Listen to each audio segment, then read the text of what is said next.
Shalom. First and foremost, I want to give all of the praises to the Most High and the Son, Yahawah Bahasham Yahawashi Towards, and double honors to the Apostles of the Greatmillstone, and salutations to the Yakimal that continue to further this ministry throughout the four corners of the earth. And it's the brother Mark coming at you with another lesson here that I just came off the whim because I couldn't really figure out, what to really speak about. So I came up with this, and I just want to get into Romans 3:3 and verse 4. And just to say a couple of words, you have billions of people on the face of the earth, and you have so many different belief systems under heaven. And here it is, the Most High has chosen us to be in a particular place and to be who we are and to see his truth. Because you have so much information out there. You have I'm talking about belief systems, and you have these gods which bring forth these different doctrines of men, which obviously men came up with these ideologies and created some sort of gods, and then afterwards came up with some information to support this particular doctrine of believing in this God. And I mean, as the scripture says, among our people have been blinded, and I'm roughly paraphrasing what the Apostle Paul said, and I'll get it in a minute. But what the Apostle Paul was saying is the God of this world, or the world that they were in, blinded the multitude of our people at that time. And the current God of this world, which this God, people believe in many different gods, as I've explained shortly. But the ultimate God of this world is the God of Shaitan. In other words, Satan, if you didn't understand what I was saying when I said Shaitan. But anyway, that still stands right now, because our people, as well as they were back then, as well as they are right now, the majority of them have been blinded not to see the truth. And as I'm going to say again, the Lord chose us out of among the 2/3 of our own people. And obviously, I know that the apostles have already made it quite clear, dealing with the apostle Ramlov, to be exact, who the 2/3 of Israel are. But I'm just saying, the other half of our people, the majority half of our people, have not been given the ability to see what we're talking about. And this is why we have nowadays, as well as you had in the past, disbelievers. You have more disbelievers in what we're saying versus those that do believe in what we're saying.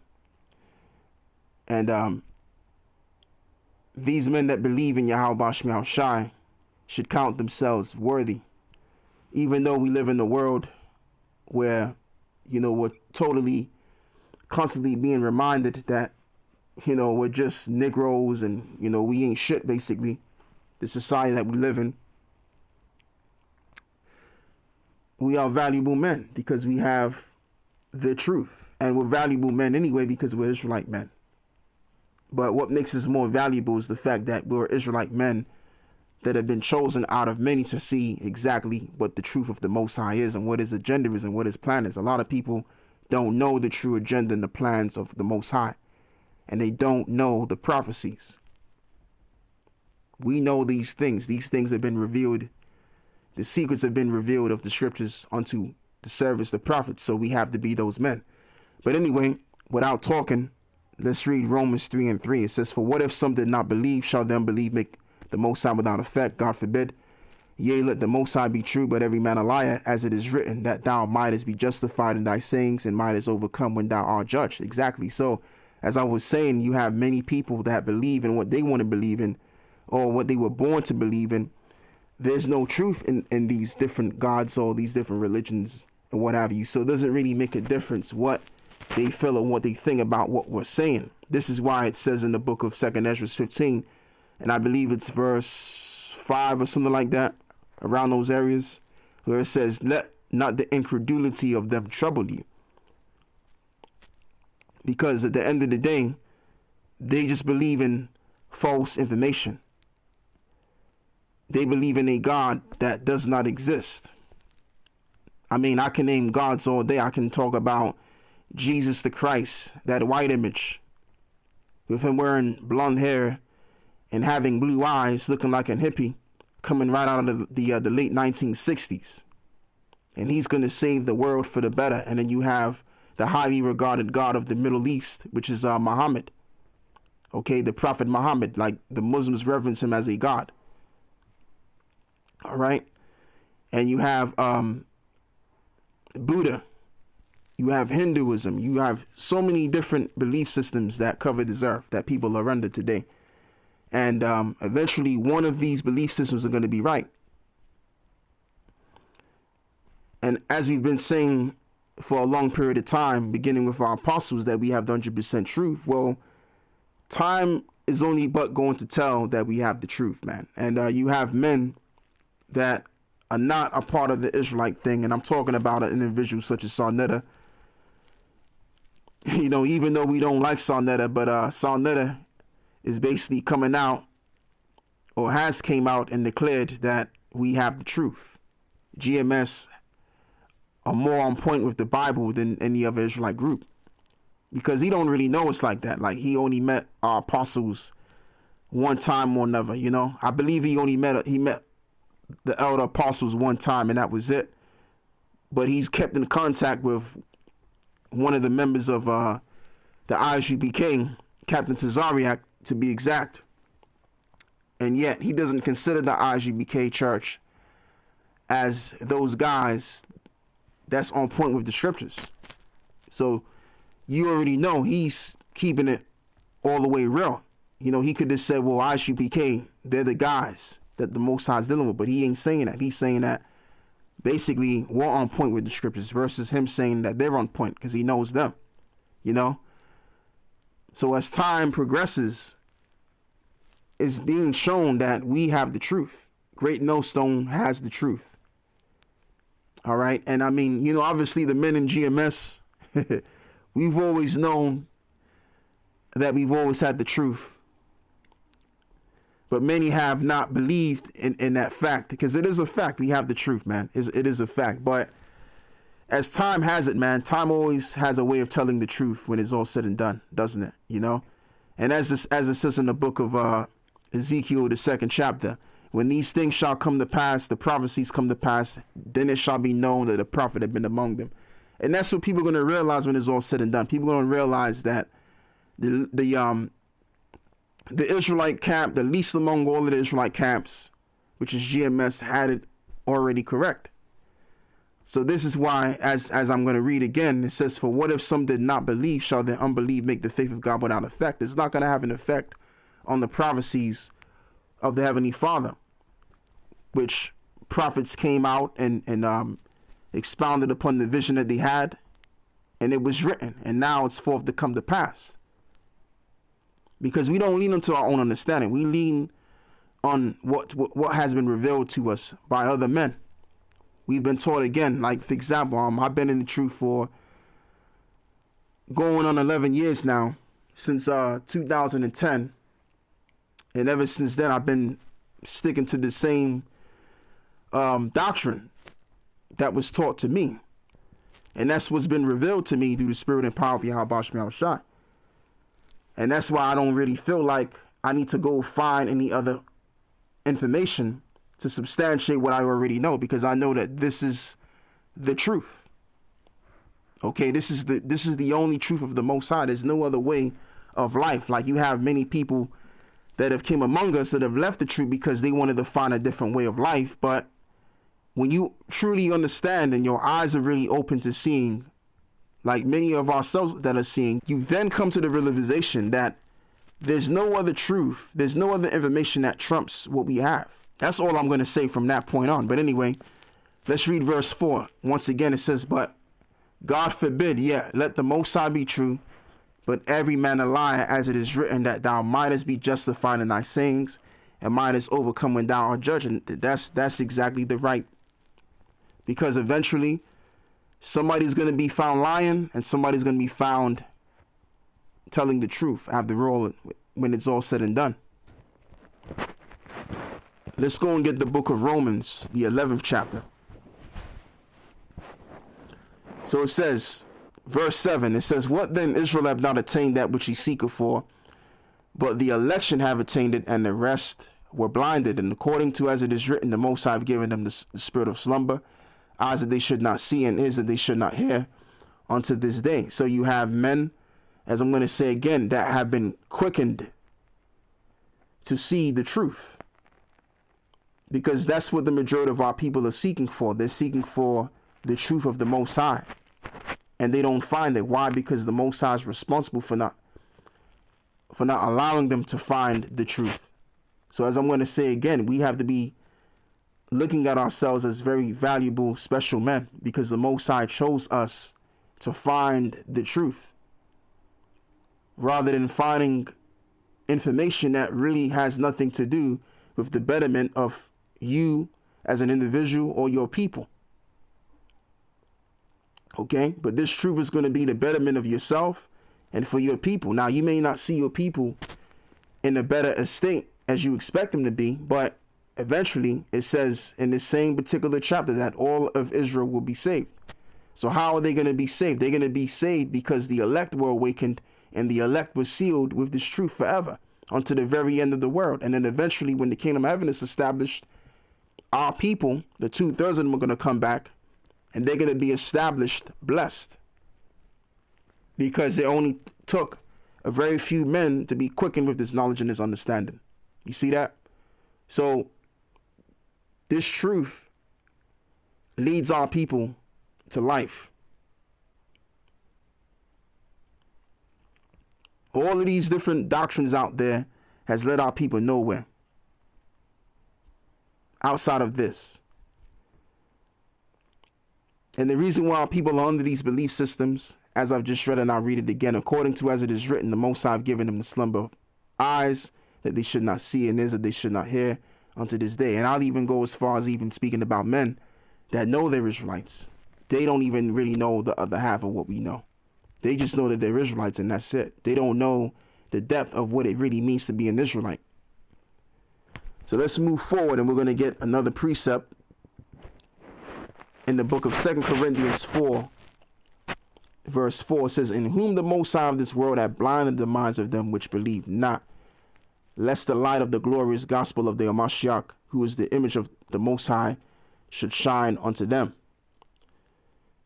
For we preach not ourselves, but the Mashiach Yahawashi the Lord, and ourselves your servants for Yahawah's sake.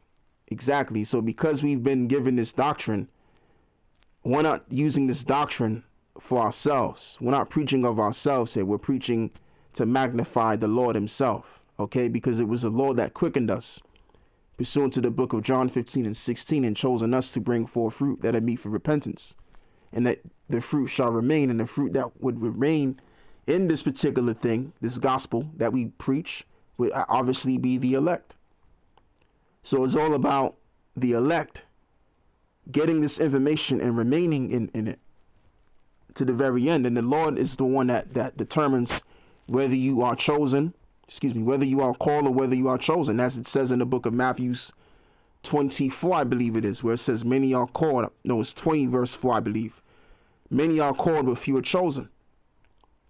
So we hope and believe that eventually we find ourselves chosen for salvation.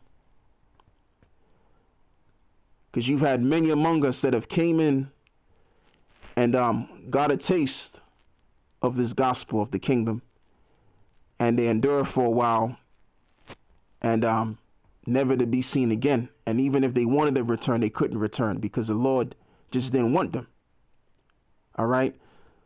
So I hope that obviously I'm among those that are chosen for salvation, because like I've said and I'll say it again, I've been in this truth for going on 11 years now, and I'm still speaking the same things that the brothers are speaking of what I was taught. I remember years ago I stumbled upon the Apostles videos, and I was just constantly watching their videos, week after week after week after week, constantly studying and just getting the understanding of what I was involved in as well, and obviously in the midst of all of that, I was actually listening to other men too, that were under the apostles, seeing them break scriptures down, and I mean, the next thing you know, it just became second to nature to me that I was just going to be just like these men, whether I expected it or not, you know. But I mean, there's men that I can remember that are not here with us no more, and yet I'm still in this faith, and even you brothers that I see still to this very moment in time. So man, we're very valuable men. You know, we're very lucky men, if I can use that term, because the Most High can choose you, but then he can also spit you out. But the men that are still in this truth now, it's looking more like these are the elect. You know, but it just remains to be seen, because we don't know what the future holds. So anyway, that's why, as the Apostle Paul said, it says, for we preach not of ourselves, but of Mashiach Yahawashi the Lord, and ourselves your servant for Yahawashi's sake.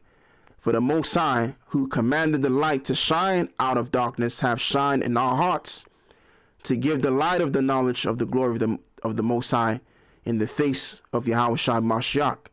You see, so the same way the Lord gave us this treasure, or this light that has now shined in our hearts and continues to shine in our hearts, is the same way he could take it from us. Just like how he discerned other men. But we just got to continue to believe in Yahawashi and continue to hope and pray that this light will continue on with us, and it will lead us into our salvation. You know? Because what counts the most, brothers, is the word, man. That's the only thing that counts, is what's said of the word. Nothing else counts. Nothing else matters. That's why it says also in the book of 2nd Ezra 15, I believe it's verse 5, somewhere around them areas, as I want to quote. Once again, it says, let not the incredulity of them that trouble you,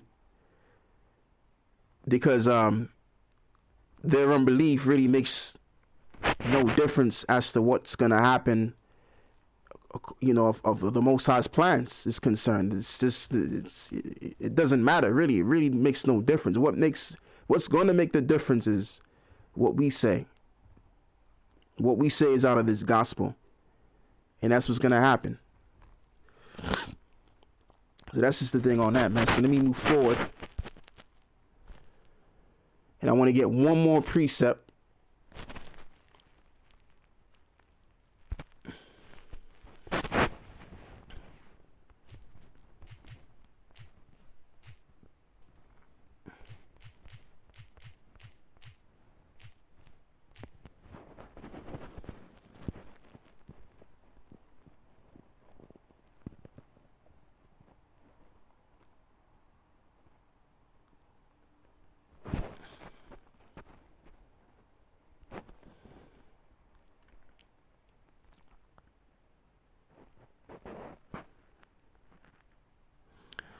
Yeah, this is Ezekiel 2 verse 5, and it says, and they, whether they will hear or whether they will forbear, for they are a rebellious house, and yet shall know that there have been a prophet among them. And you know, I can remember, man, when we was out there on the main head streets.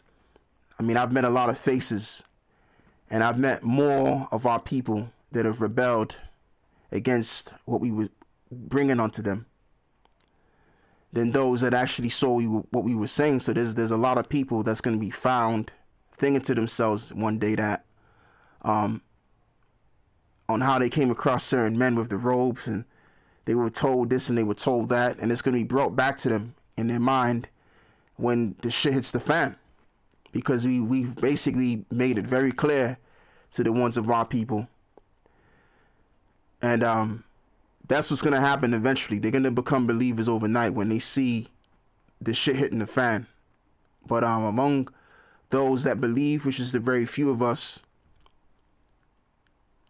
Lord willing, will be found to be experiencing our salvation when it's all said and done. Okay, because we did the work. We did what we had to do. We did what was told.